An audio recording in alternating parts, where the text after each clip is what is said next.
80% of the time, people live in stress, and living in stress is living in survival. Now, all organisms in nature can tolerate short-term stress. You know, a deer gets chased by a pack of coyotes. When it outruns the coyotes, it goes back to grazing and the event is over. And the definition of stress is when your brain and body are knocked out of balance, out of homeostasis. The stress response is what the body innately does to return itself back to order. So you're driving down the road, someone cuts you off, you jam on the brakes, you may give them the finger, and then you settle back down and the event is over and boom, now everything's back to normal.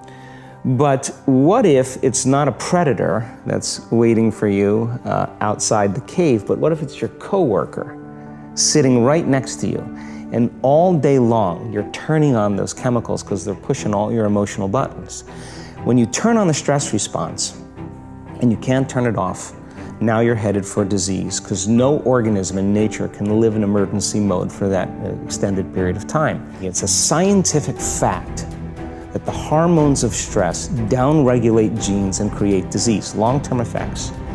Human beings, because of the size of the neocortex, we can turn on the stress response just by thought alone. We can think about our problems and turn on those chemicals. That means then our thoughts could make us sick. So if it's possible that our thoughts could make us sick, is it possible then our thoughts could make us well?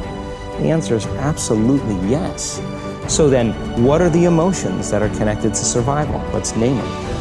Anger, aggression, hostility, hatred, competition, fear, anxiety, worry, pain, suffering, guilt, shame, unworthiness, envy, jealousy. Those are all created by the hormones of stress.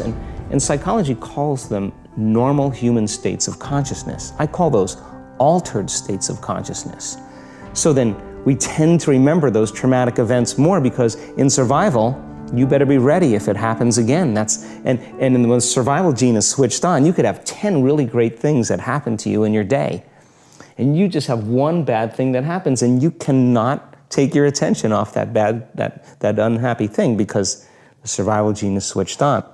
It's really interesting. How does epigenetics come into play in all this? Like, what's actually happening? You've talked pretty profoundly about proteins and like really at a deep level how we're signaling to our genetics to create these kinds of changes. What does that actually look like? Well, epigenetics, epi means above the gene.